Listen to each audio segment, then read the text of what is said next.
Hi, my name is Kristen Chrisman, and I'll be reading to you from my series Weaknesses of the National Security Strategy 2022.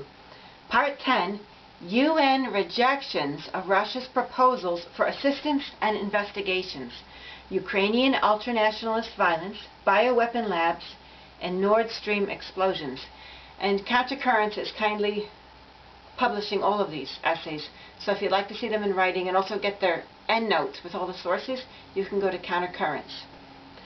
Some of you are aware of this, and some of you were there, but Robert F. Kennedy Jr. gave a stunning speech last week on foreign policy at St. Anselm's College near Manchester, New Hampshire. So I hope if you haven't heard it, that you could Google Robert F. Kennedy Jr., June 20th, Manchester, New Hampshire, and listen to his speech.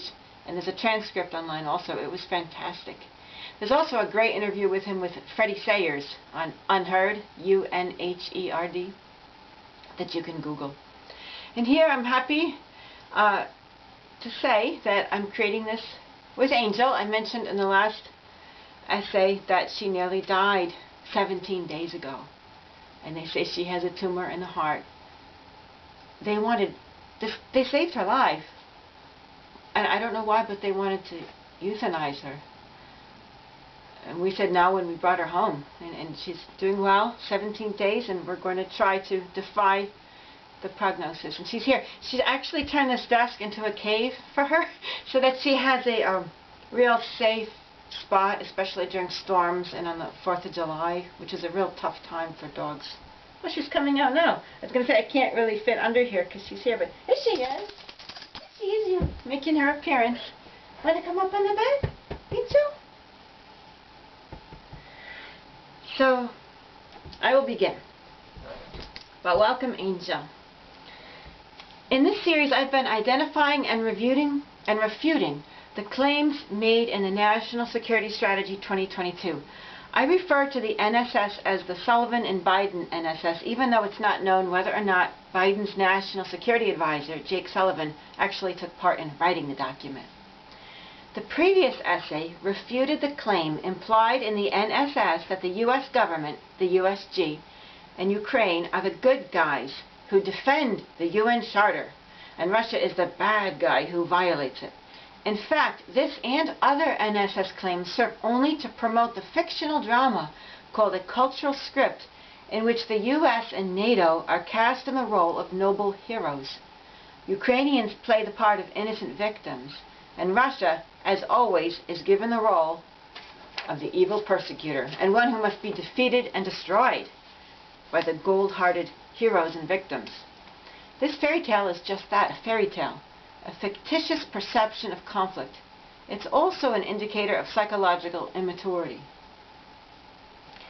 In the effort to help prove the falseness of the good versus evil stereotypes of the cultural script, and to create U.S. foreign policy based upon a psychologically mature awareness of the nature of conflict, this essay will continue to refute NSS false claim number 9. The USG is helping Ukraine fight Russia because of the USG's steadfast commitment to defending the UN Charter. And will continue to refute these quotes found in the NSS 2022. Quote, "This is not about a struggle between the West and Russia. It is about fundamental principles of the UN Charter, which Russia is a party to, particularly respect for sovereignty, territorial integrity, and the prohibition against acquiring territory through war." End quote. End quote. The basic laws governing relations among nations, including the United Nations Charter and the protection it affords all states from being invaded by their neighbors or having their borders redrawn by force, are under attack. End quote. In the effort to help prove claim number 9 to be false, NSS Essay Part 9 described a few of the numerous significant USG violations of the UN Charter committed with impunity. We'll turn now to the question of whether the UN Security Council and General Assembly are being used to support the UN Charter or to support the goals of the U.S. government. In particular, what happens when the Russian government seeks help from the UN for significant problems? Does the UN provide Russia with any support whatsoever when faced with severe potential danger, when trying to resolve a crime, and when seeking to resolve a humanitarian crisis? Does the UN provide Russia with effective means and international support to resolve crises and problems nonviolently? Section A, and there are A, B, C, and D in this Part 10. No help from the UN in stopping the violence of Ukrainian ultranationalists and neo-Nazis. As noted in the NSS Essay 9, the USG is allowed to violate the UN Charter with impunity. And it seems that Ukraine also basks in this immunity from condemnation and persecution and prosecution. Ukrainians within the government and political parties, such as the Svoboda Party, and within the ultranationalist violent militant groups, such as Right Sector, that were involved with orchestrating and or perpetrating the 2014 coup, have not been held accountable for their violations of national and international law. Instead, they've been promoted to political and military positions of power. With the violence of the coup never accounted for, ultranationalists were given free rein to head off to direct their hatred and violence onto the people of Donetsk and Lugansk when these republics resisted the coup and declared their independence in 2014.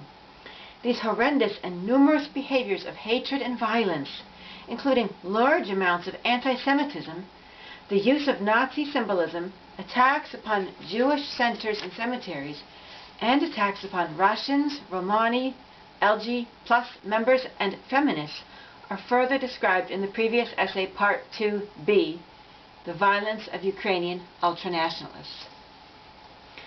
Well prior to Russia's military actions of 2022, hatred against Russia had become particularly venomous amongst far right-wing extremists. In 2015, Reuters quoted a member of the St. Mary's Battalion who stated that he'd like to create a Christian, quote, Taliban, to reclaim eastern Ukraine and Crimea. Quote, I would like Ukraine to lead the crusades, ...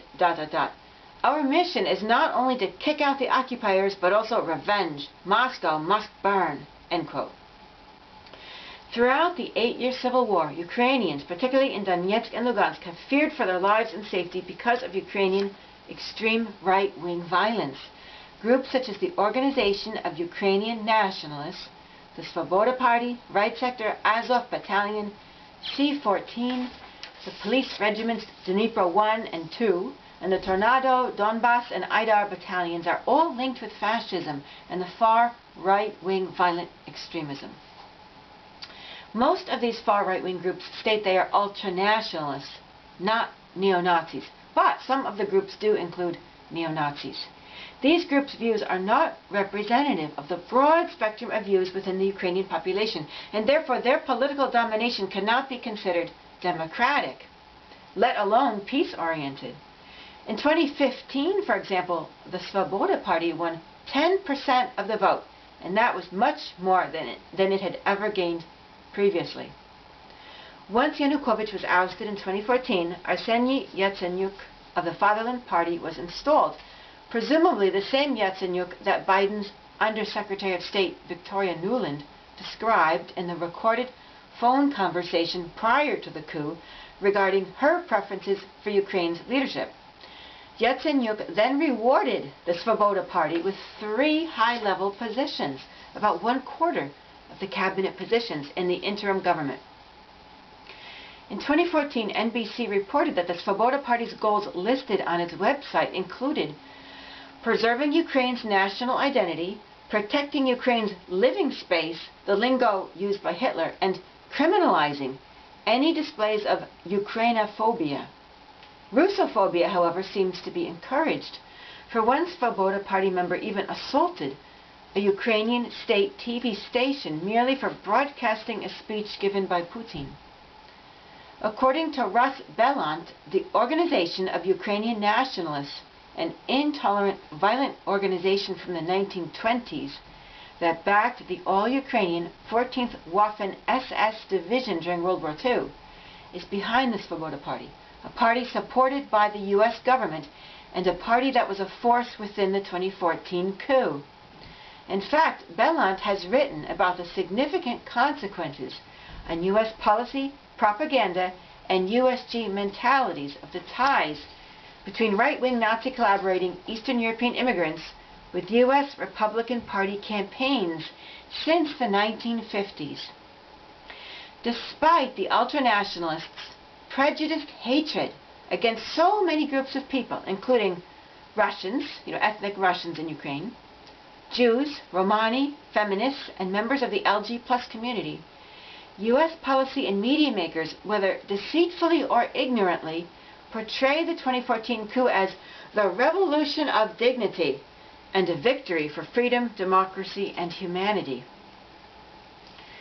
Did the Obama, Trump, or Biden administrations ever issue one word of condemnation against the violence of the post-coup Ukraine government and its associated militant ultranationalist groups? Not to my awareness. Do Sullivan and Biden speak in their NSS about Ukraine's violations of international law and the UN Charter? Not one word. If they really cared about the UN Charter and international law, they would consistently condemn violations. For this is how true justice operates, independent of the identity of the actor who violates the law. Using law to go after one's enemies while protecting one's allies when they violate that same law is an extremely immature and unjust form of handling law. In his February 24, 2022 speech, Putin eloquently stated that since the dissolution of the USSR in 1991, Russia gets nothing but the cold shoulder from the USG, who treats Russia's ideas on treaties and security proposals with disdain, disrespect, and neglect. But from what I've read, the USG manner towards Russia is even worse than Putin lets on. If you want to see the type of reception Russia gets from the USG at the UN Security Council, when Russia wants to discuss severe problems of violence, when it seeks cooperative solutions, just take a look at these remarks by the U.S. mission to the UN, which includes 5 U.S. ambassadors, on July 11th, 2022. Quote, "Colleagues, I'll be brief, since we've already sat through this same meeting multiple times already, and Russia continues to abuse its council seat to hold meetings that waste our time and attention. Let's be clear on what this meeting is and is not. It is not a serious attempt to hold a discussion on neo-Nazism and violent extremism. It is a cynical attempt by Russia to use the council as a platform to broadcast its state propaganda and to justify its brutal, unprovoked, and premeditated war of aggression against Ukraine. We reject Russia's repeated efforts to distort history for its own political purposes." End quote. Is it just me, or are others equally appalled and sickened at the extreme levels of both rudeness and ignorance, not to mention lack of intelligence, in these remarks that are intended to represent Americans at the UN? The members of the U.S. mission to UN clearly have rocks in their heads. It's not my nature to put down people for being stupid, for people are wise and valuable in a variety of ways. However, when their stupidity is combined with rudeness, cruelty, and power, then their stupidity places a lot of people, in this case the entire world, in danger. It would be bad enough to hear such words at a meeting at any level of government.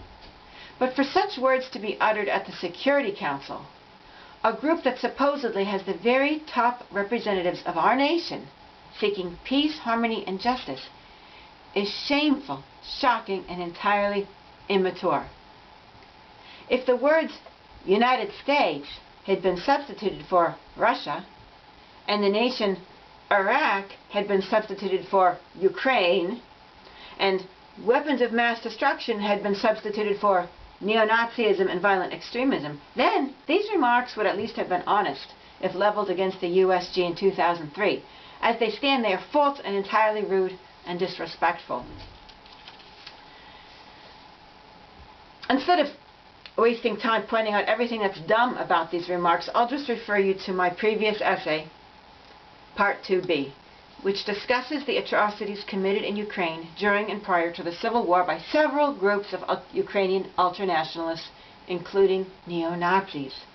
I'll also include here quotations from an article from 2018, which sums up the circumstances in that year.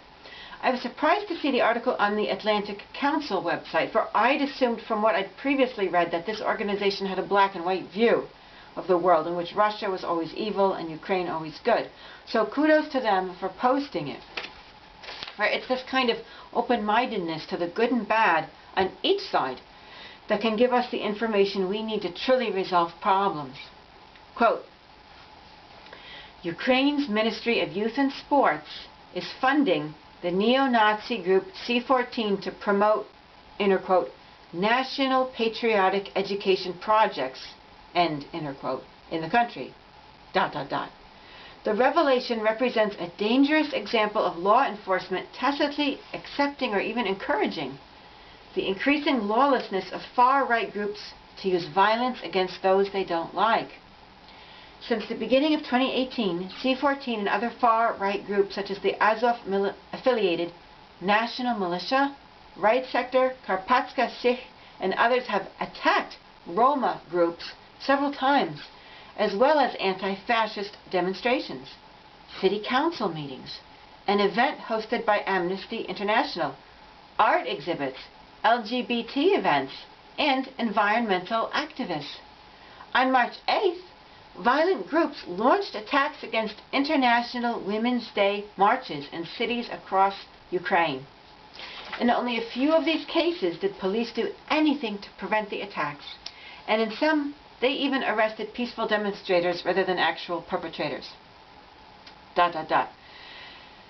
C14's dangerous leader, Yevhen Karas, even boasts openly about cooperating with the Security Services of Ukraine, SBU. ...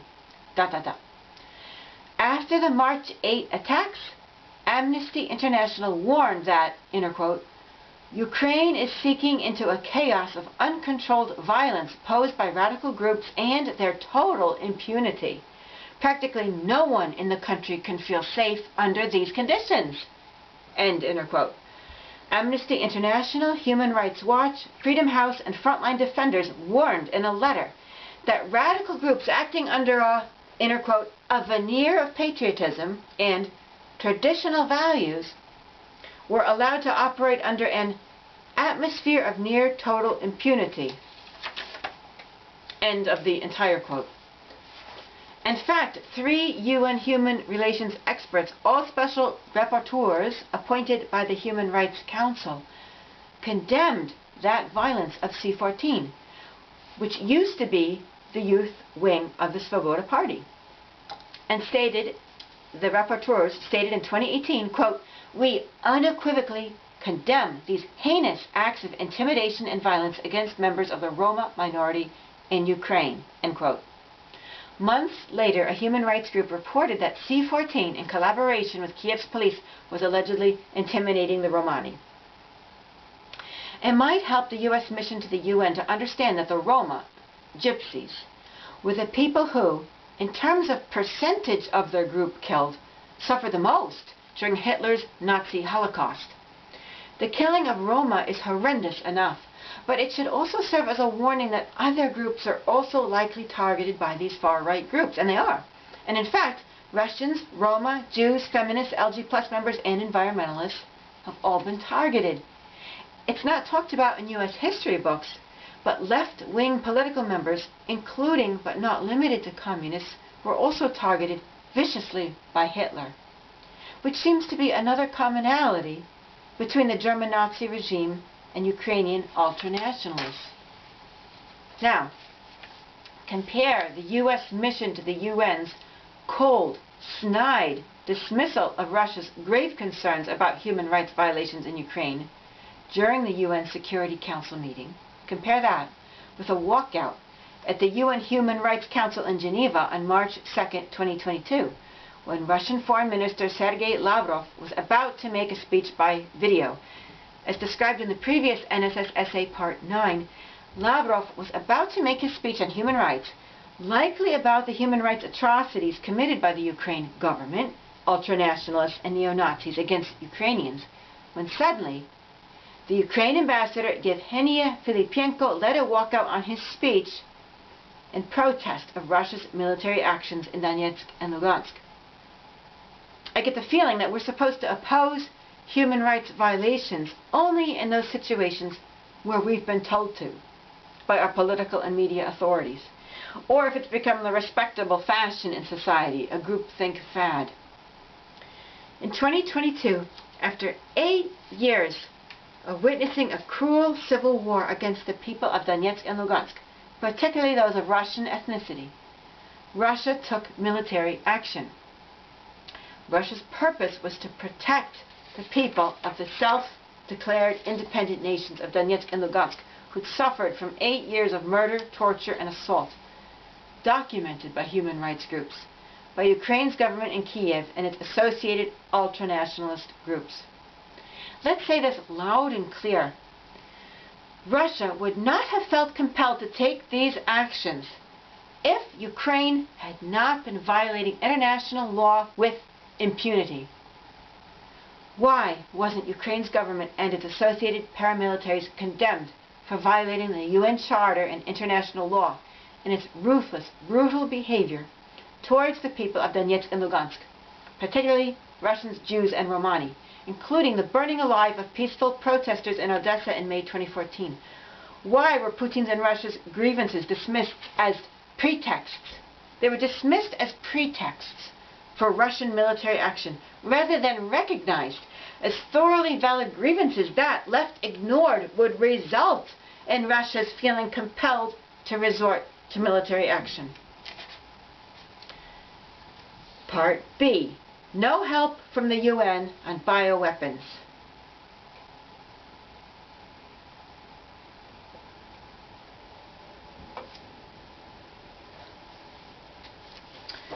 Again, in 2022, Russia sought help from the UN for a problem, to no avail.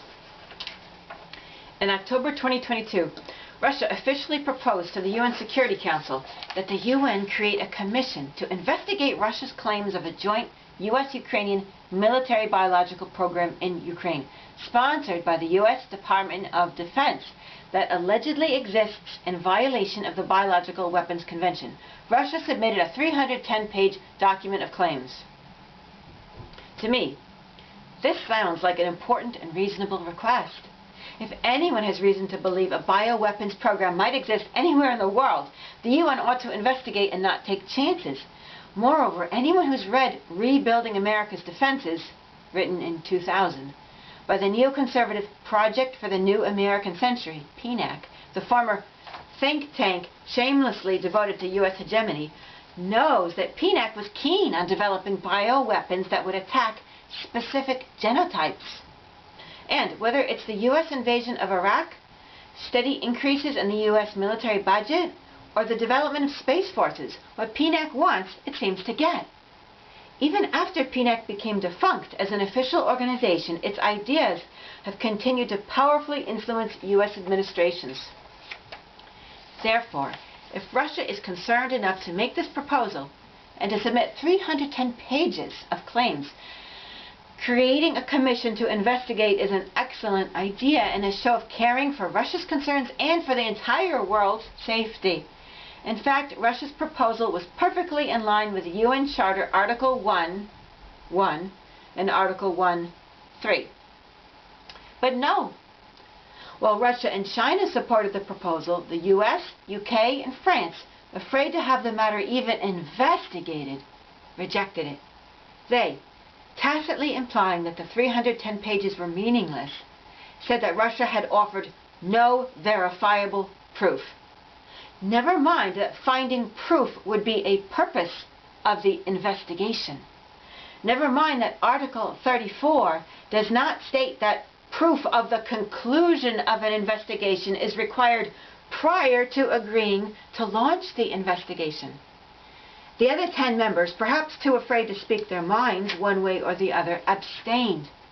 In the 15-member Security Council, 9 affirmative votes are required to pass a resolution. 10 abstentions are equivalent in effect to 10 rejections.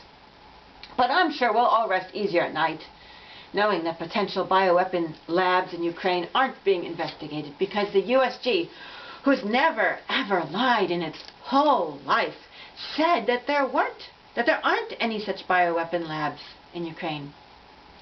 In fact, former US and UN weapons inspector Scott Ritter has emphasized the critical importance of rigorous inspections of these labs. He's a weapon inspector. He points out that Maria Zakharova, spokesperson for the Russian Ministry of Foreign Affairs, quote, said Russia was able to conclude that, inner quote, components of biological weapons were being developed in Ukraine laboratories in direct proximity to Russian territory, end of the full quote. Ritter points to Russian claims that the bioweapon labs include projects on weaponizing bird flu delivered by birds flying from Ukraine to Russia, as well as using pathogens for African swine fever, sure to wreak havoc on food sources.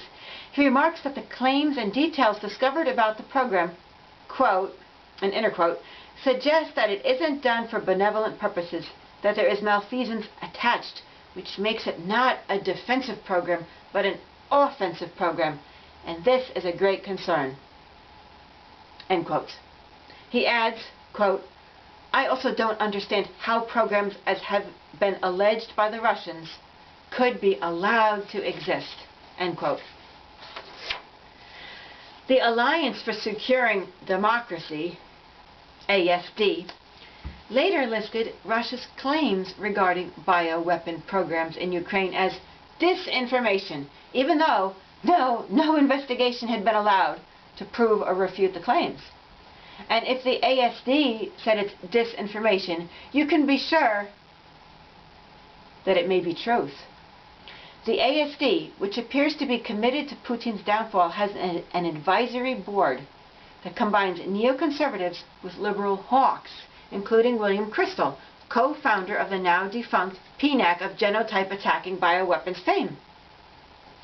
ASD is a project of the German Marshall Fund, whose donors in 2019 included ExxonMobil, BP, Raytheon, Boeing, NATO, U.S. mission to NATO, U.S. mission to the European Union, Open Society Foundations, Bayer AG, Daimler, Saab AB, Ministry for Foreign Affairs Sweden, the U.S. Department of State, Ministry of Defense of the Republic of Latvia, the Embassy of the UK in Poland, the Ministry of Foreign Affairs Poland, the Embassy of Japan in Washington, D.C., Google, LLC, Microsoft, Rand Corporation, and J.P. Morgan Chase & Company.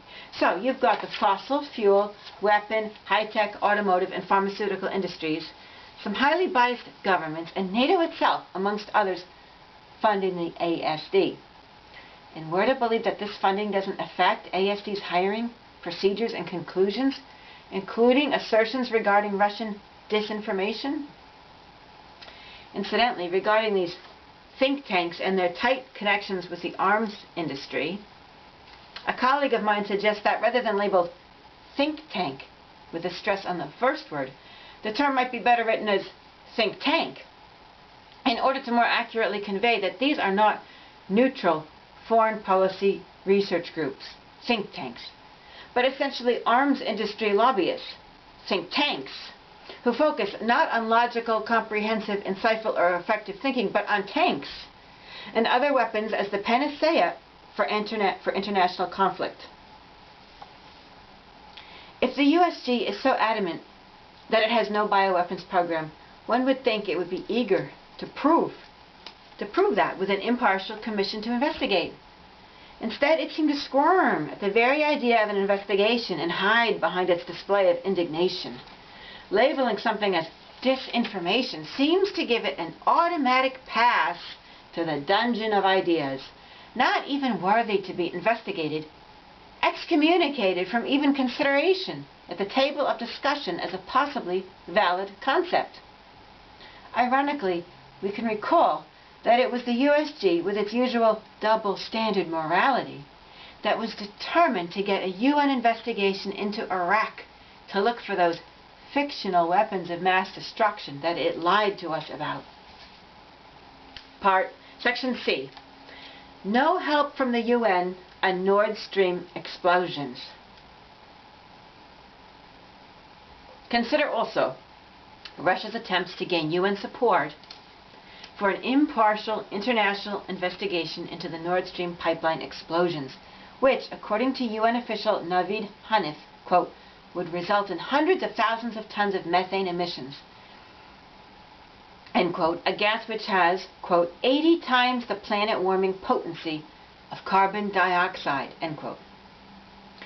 In March 2023, 1 month after the release of the report by legendary investigative reporter Seymour Hersh, which accused Sullivan and Biden, Secretary of State Anthony Blinken, Undersecretary of State Victoria Nuland, and CIA Director William Burns of directing the illegal Nord Stream sabotage, the UN reported that the Security Council failed to adopt the resolution put forward by the Russian Federation's representative, quote, which would have established an international independent investigative commission into the September 2022 acts of sabotage committed on the Nord Stream gas pipeline in the Baltic Sea. By a vote of 3 in favor, Brazil, China, Russian Federation, to none against, with 12 abstentions, the Council rejected the draft resolution owing to a lack of sufficient votes in favor, end quote. Unbelievable. And the USG argument against such an investigative commission? The U.S. ambassador to the UN, Robert A. Wood, alleged that Russia, in proposing such a commission, intended not to seek the truth, but to discredit the investigations of Denmark, Germany, and Sweden, quote, which might not reach conclusions that align with their, Russia's, predetermined narrative, end quote. It seems clear that Russia's intent was to seek the truth. It was not asking for a partial investigation, but an international, impartial investigation. It also wanted a more comprehensive investigation. Requests for impartiality and comprehensiveness are made by those seeking truth, not manipulation of the truth.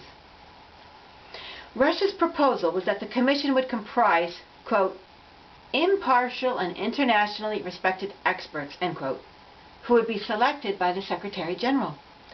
The impartiality of such a commission would contrast greatly, I'd point out, with the obvious one-sidedness of the nationalities of those performing the investigations by Denmark, Sweden, and Germany, all NATO members, all likely to be either partial or vulnerable to pressure, bribes, and threats from the USG and NATO.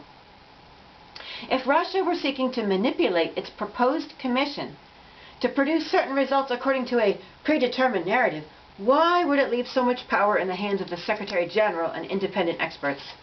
And how could such a commission possibly invalidate the claims or thwart the conclusions of the national investigations when Denmark, Sweden, and Germany have released no results or conclusions whatsoever, but have remained clouded behind a thick wall of non-transparency? Even as late as May 2023, Russia issued a complaint regarding the stalled investigation of the Nord Stream explosions of September 2022 and the, quote, complete lack of results, end quote.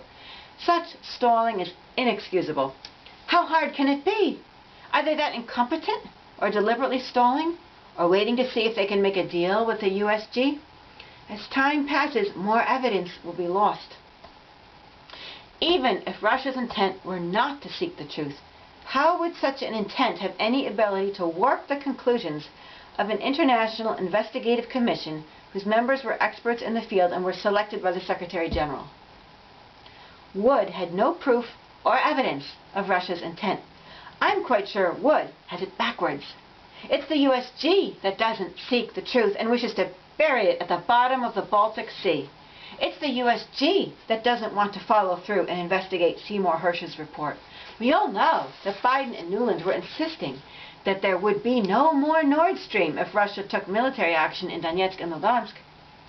Rather than suggesting Russia wants an investigative conclusion that aligns with its predetermined narrative, it would be much closer to the truth to say that the USG will not tolerate any conclusions that do not align with its fictional cultural script, in which Putin's alleged malice and mendaciousness continually menace the world, and saintly Sullivan and Biden would never ever dream of blowing up pipelines.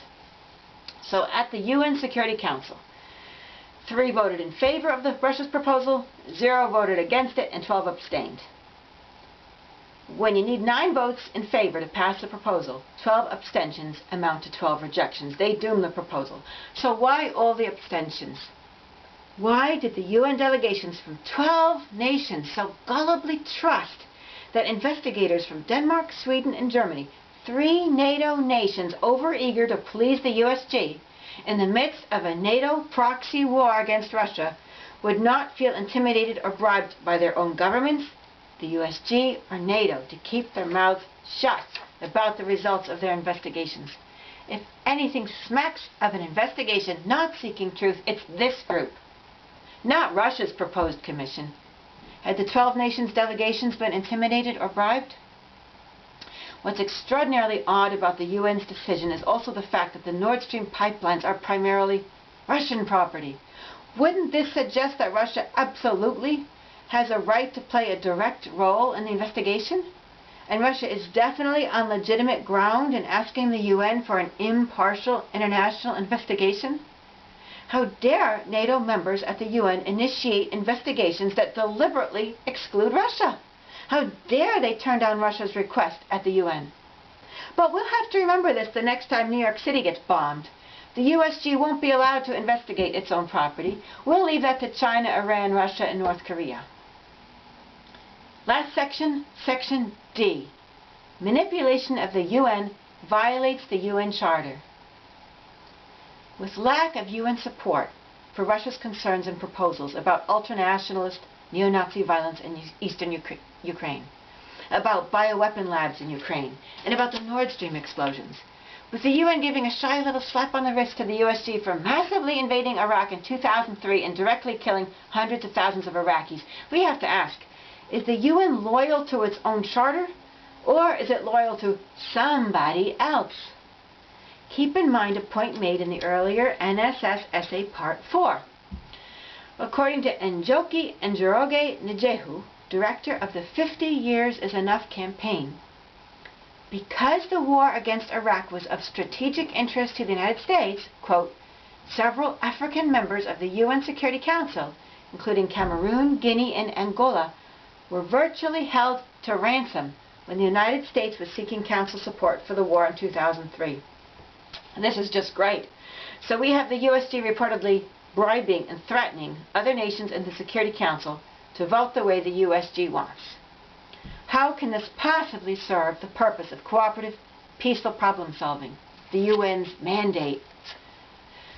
From where did Njehu gather this information? What evidence is there to support the claim that the USG was using bribes and threats against these African nations? Well, I found an article in The Guardian online from back in 2003, back when such articles were not yet censored right out of the media. Revealed, U.S. dirty tricks to win vote in Iraq war, which states, quote, the United States is conducting a secret dirty tricks campaign against UN Security Council delegations in New York as part of its battle to win votes in favor of war against Iraq. Details of the aggressive surveillance operation, which involves interception of the home and office telephones and the emails of UN delegates in New York, are revealed in a document leaked to The Observer. The disclosures were made in a memorandum written by a top official at the National Security Agency. End quote. The surveillance operation is, quote, understood to have been requested by President Bush's National Security Advisor, Condoleezza Rice, end quote. The memo itself was sent by Frank Koza of the NSA. Tying in closely with Njehu's remarks, the memo includes orders to staff to especially target Security Council members, quote, to provide up-to-the-minute intelligence for Bush officials on the voting intentions of UN members regarding the issue of Iraq.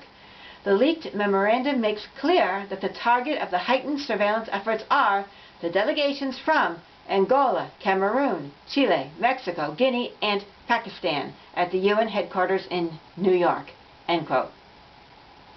The memo further explained that the NSA, quote, is mounting a surge aimed at gleaning information not only on how delegations on the Security Council will vote on any second resolution on Iraq, but also policies, negotiating positions, alliances, and dependencies. The whole gamut of information that could give U.S. policymakers an edge in obtaining results favorable to U.S. goals or to head off surprises. End of the full quote. Disclosures of the leaked memo, quote, come amid increasingly threatening noises from the U.S. towards undecided countries on the Security Council who have been warned of the unpleasant economic consequences of standing up to the U.S., end quote. The article concludes, quote, the disclosure comes at a time when diplomats from the countries have been complaining about the outright, quote, hostility of U.S. tactics in recent days to persuade them to fall in line, including threats to economic aid packages, end quote. In other words, Security Council members aren't supposed to think about just war principles, about the UN Charter, about the pros and cons of war against Iraq, the validity of USG information, or the opinions of their own people. For all its constant blabber about wanting to help people in other nations make their own decisions and decide their own future, the USG wants other nations' leaders to make their decisions based upon what the USG tells them to do. Of course, the ability of the USG to threaten these nations financially only points to the fact that the UN must do a better job of fulfilling one purpose set forth in its preamble, quote, to employ international machinery for the promotion of the economic and social advancement of all peoples, end quote. Nations must be able to receive grants and loans without dependence upon USG approval. Nations must be able to say no to the Iraq War and no to helping out in the Persian Gulf War without fear of significant economic repercussions from the USG or from an international lending agency, and no to sending weapons to Ukraine. Furthermore, trade conditions should be corrected so that aid is much less necessary. In fact, 50 years is enough is a coalition of 200 organizations dedicated to the profound transformation of the World Bank and International Monetary Fund. Apparently, wheeling and dealing is the way Security Council votes are secured. Other articles from 2003 describe how both the USG, who wants an invasion of Iraq and wants Iraq oil contracts, and France, who doesn't want an invasion and who already has Iraq oil contracts, are both lobbying Angola in 2003. Quote, never before has Angola felt so wanted. The Southern African nation has been besieged by American and French suitors seeking its support on Iraq, end quote. Well, the lobbyists insist they're not using money as a lure. They're using lures of trade benefits, help on commercial projects, and possible invitations to the White House. If that's actually a lure or not, I don't know. ExxonMobil's interest in Angola's oil deposits are also mentioned in the article as possibly tangled in with the bargaining for votes, as well as the fact that the U.S. is, quote, Angola's biggest trading partner and largest single aid donor, end quote. All of this means that the Security Council stands for nothing more than selfishness and greed, because at least some, if not many, of its votes are gained by appeals to the selfish desires of the governments of those nations. Determining whether to support or oppose the invasion of Iraq is about supporting either U.S. or French oil interests in Iraq and getting what you can out of the USG or France to buy your vote. To hell with the millions of Iraqis who will suffer. That's irrelevant, right? But what's the purpose of such a vote? It's better off not having the Security Council or the General Assembly if their votes are based on selfishness and greed rather than principles of ethics, humanity, and justice. Can we have an impartial investigation on the bribes and threats that transpire in the UN? And don't wait for a resolution on the matter because the USG will veto it. What percentage of votes are gained through appeals to selfishness and greed? What percentage of votes are gained solely through appeals to principles of morality, humanity, and justice, and values of nonviolent conflict resolution? According to Article 1.4, the UN is, quote, to be a center for harmonizing the actions of nations in the attainment of these common ends. Article 2:1 states, quote, "The organization is based on the principle of the sovereign equality of all its members." End quote. Using bribes and threats is not the type of harmonizing intended by the Charter. Moreover, if nations must rely upon USG approval for US aid, or for IMF and World Bank loans, then the sovereign equality mandated by Article 2, Section 1, has been violated. For some members are now more powerful than others in their relations within the UN Security Council. Their wealth brings them greater power to bribe. Such violations of Article 2, Section 1 should be prosecuted. Conclusion: Russia was trying for 8 years to resolve Ukraine's civil war nonviolently.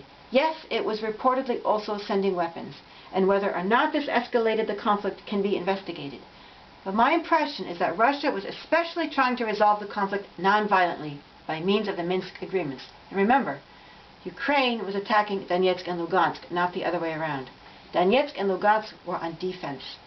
Meanwhile, the USG's solution toolbox for the crisis was apparently filled only with weapons. The USG was shipping weapons over those 8 years to violently get its way in Ukraine, and to my awareness, the USG and UN were doing nothing to try to resolve the conflict peacefully. So just who was giving Russia a helping hand in its nonviolent efforts? Anybody? In what way did anyone at all genuinely try to resolve the problem so that Russia would not feel compelled, after 8 years, to involve its military? It's useful to discuss what other effective options Russia may have had, but it's critically important to turn the discussion to what other options the USG, Ukrainian government, US and Western media, and the UN should have taken cooperatively with Russia, Donetsk and Lugansk, not against them, to prevent this conflict to begin with and to keep it from escalating. If these governments and organizations are too mired in corruption, greed, bribery, and prejudice to change, if they are too steeped in prejudice to believe one word that Russia says, are there other impartial international organizations to which Russia could call upon when it needs help, stopping and preventing human rights violations, impartially investigating bioweapon labs and pipeline explosions, and striving for successful nonviolent conflict resolution? Are there respected organizations and individuals who could provide Russia with support, impartial media coverage, and the respect and trust gained from impartial international observers and facilitators? If the UN is not faithful to its own charter, but bows instead to dynamics of intimidation and bribery, we must find or create other avenues to support peace by peaceful means. Thank you very, very much for listening. I appreciate your time and your attention and your thoughtfulness and your caring. Good night.